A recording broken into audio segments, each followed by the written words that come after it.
होंगे आप लोग अच्छे ही होंगे, है ना। तो आज हम लोग का जो टॉपिक है, आज हम लोग सीखेंगे, है ना, सेपरेशन ऑफ सब्सटेंस। जो आपका लेसन 5 है उसके बारे में आज हम सीख लेंगे, है ना। तो आज हम चलते हैं इस टॉपिक पे ध्यान देते हैं। टॉपिक थोड़ा लंबा है तो टाइम लगेगा, हो सकता है तो जल्दी से कुछ करते हैं। यहाँ पे देखिए कुछ कीवर्ड्स दिए हैं, आपको कुछ कीवर्ड स्टडी करने के लिए दिए हैं जिससे आपको चैप्टर को समझने में थोड़ी आसानी होगी। सेपरेशन माने अलग, सेपरेशन माने सेपरेट माने अलग अलग, सेपरेट माने किसी भी वस्तु को किसी अन्य मिश्रण से अलग करना, मिक्सचर से अलग करना सेपरेशन है। और उसी को हम लोग सबस्टेंस से माने वस्तु ऑब्जेक्ट, है ना। तो अलग करने की जो प्रक्रिया है आज हम लोग सब वन बाय वन समझेंगे, लेकिन उसके पहले कीवर्ड्स, कुछ कीवर्ड्स में देखिए चर्निंग, है ना। Churning is a process, churning एक प्रकार का प्रोसेस है जिसमें किसी वस्तु को चूरा जाता है, सीधा सीधा समझिए चूरा जाता है, छोटे छोटे पार्टिकल्स में टुकड़ों में बदल दिया जाता है ना। उसको बोलते हैं चर्निंग। इसी प्रक्रिया के द्वारा, है ना, हम लोग कर्ड या बटर जो निकालते हैं, है ना, दूध या दही से, है ना, दूध का जो कर्ड या बटर निकालते हैं, जो ऐसे घुमा घुमा करके मेरे लोग निकालते हैं, है ना। तो चर्निंग की प्रक्रिया है ना। तो उसके बाद का जो प्रक्रिया condensation is a process in which, है ना, water vapour is settle down after the losing the temperature.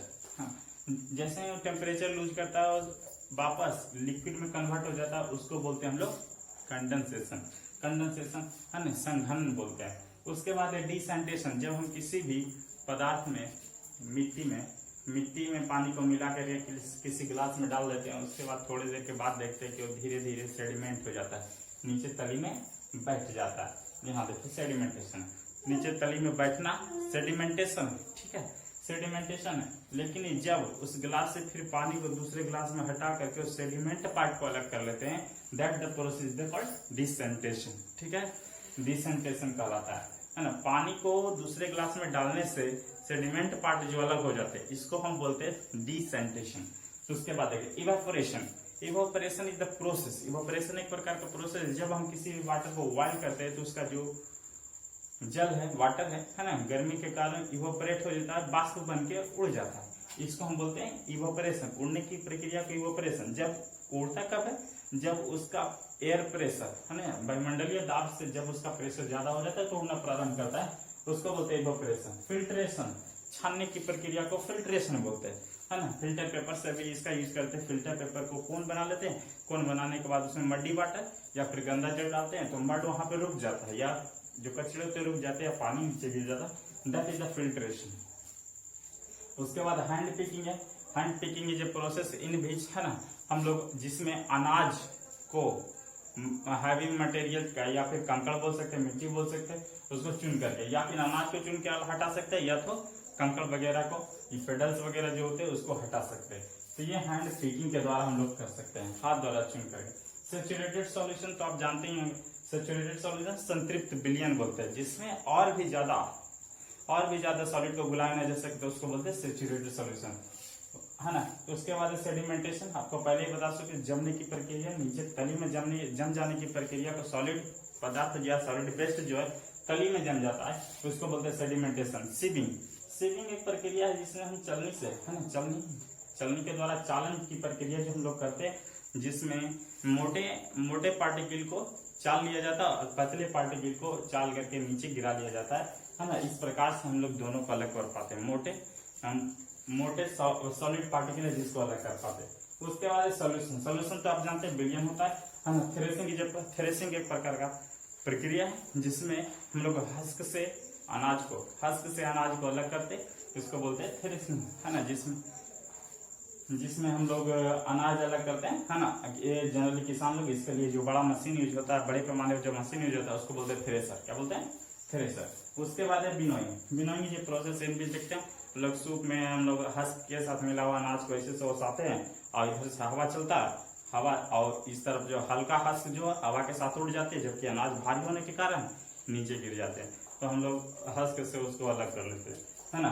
तो वो बिनोइंग है। उसके बाद स्टैनिंग के बारे में समझते, चाय छन्ना, स्टैनिंग में चाय छन्ना, है ना। चाय में जो चाय पत्ती होता है, चाय वाला पत्ती होता है, या फिर चाय जो होता है उसको हम अलग करने के लिए स्टैनिंग का इस्तेमाल करते हैं, चाय अलग चाय पत्ती अलग, है ना। उसके बाद गिनिंग इज प्रोसेस अलग है ना।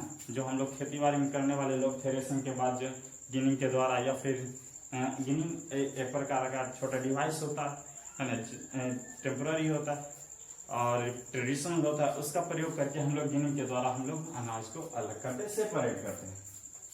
उसके बाद इसको करने का मेथड्स है ना, ये सब मेथड आते हैं ना। तो यहाँ पे मेथड्स के बारे में देते हैं, क्या क्या मेथड्स हैं है ना। हैंड पिकिंग, हाथ के द्वारा चुन करके अलग करना, हाँ हम लोग कर सकते हैं। गेहूं से मिट्टी को अलग कर सकते हैं, चावल से मिट्टी को अलग कर सकते हैं, ये हैंड पिकिंग द्वारा। थ्रेसिंग द्वारा कर सकते हैं, हस्क से अनाज को करते हैं। विनोइंग द्वारा करते हैं, सीविंग के द्वारा। सेडिमेंटेशन अभी होता है, decantation, filtration, evaporation and evaporation और कंडेंसेशन साथ में होता है।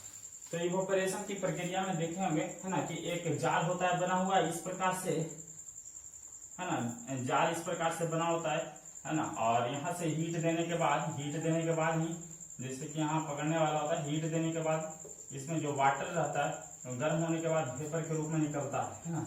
और ये वेपर ऊपर से अगर कोई बर्तन ला के देंगे यहाँ पे चिपक जाएगा और ये इसे ठंडा होने के बाद फिर बूंदों में बदलेगा और धीरे धीरे गिरना शुरू हो जाएगा। हम लोग किसी कटोरा वगैरह में या फिर किसी बर्तन में है ना इसको हम जमा कर लेंगे। तो यहाँ से जो प्रक्रिया हुआ इवेपोरेशन, ये है यहाँ प्रक्रिया इवेपोरेशन और यहाँ की प्रक्रिया को कंडेंसेशन, फिर दोनों साथ साथ हो सकते हैं है ना। उसके बाद हम करते क्यों ऐसा, ये सब सेपरेशन करना आवश्यक है क्या? कभी ना सेपरेशन के काम नहीं चल सकता, कर चल सकता है लेकिन सेपरेशन करने से कुछ बहुत जरूरी है। जिससे देखिए वाई क्यों करते हैं, रिमूव अनवांटेड, जो हमको नहीं चाहिए उसको अलग करने के लिए करेंगे। अब जैसे हमको हस्क नहीं चाहिए, हस्क हम लोग खाते हैं क्या है ना, जानवर को खिलाते हैं, तो उसको अलग करेंगे अनाज से तभी ना उसको खिलाएंगे है ना, नहीं तो फिर सारा अनाज चल जाएगा, तो मेरा प्रोडक्शन करने का कोई फायदा नहीं। हम अनाज के लिए खेती करते हैं, हस्क के लिए नहीं करते है ना। तो रिमूव अनवांटेड, जो हमको नहीं चाहिए उसके लिए हटाने के लिए हम लोग ये प्रक्रिया करते हैं। टू ऑब्टेन इम्पोर्टेंट है ना, जितना भी इम्पोर्टेंट चीज है उसको ऑब्टेन करने के लिए, अनाज को इम्पोर्टेंट है हमारे लिए, उसको ऑब्टेन करने के लिए ऐसा करते हैं। टू ऑब्टेन प्योर सब्सटेंस को प्राप्त करने के लिए हम लोग ऐसा करते हैं। घी को प्राप्त करने के लिए, प्योर घी प्राप्त करने के लिए हम लोग ऐसा करते हैं, या तो प्योर प्राप्त करने के लिए, इंपॉर्टेंट प्राप्त करने के लिए, या अनवांटेड को हटाने के लिए। ये सब बहुत जरूरी करना है। उसके बाद देखिए यहाँ पे थोड़ा सा दिया यूनिवर्सल सॉल्वेंट। माने यूनिवर्सल सॉल्वेंट मात्र एक ही है जिसको हम लोग वाटर बोलते हैं। दुनिया का सबसे अच्छा सॉल्वेंट जो लगभग दुनिया के लगभग पदार्थ को अपने आप में घुला पाता है उसको बोलते हैं वाटर, इसलिए इसको यूनिवर्सल सॉल्वेंट बोला जाता है ना। तो बाकी और भी कुछ ऑयल में घुलते हैं, कुछ पानी में घुलते हैं, तो सबसे ज्यादा घुलाने वाला एकमात्र कंपोनेंट वाटर ही है, सबसे ज्यादा सॉलिड को घुला सकता है और अलग अलग सॉलिड को घुला सकता है, तो इसलिए हम इसको यूनिवर्सल सॉल्वेंट के नाम से जानते हैं। H2O इसका केमिकल सूत्र, हाइड्रोजन और ऑक्सीजन का केमिकल मिश्रण है ना, एक निश्चित अनुपात में मिलाया 2:1 में, ठीक है।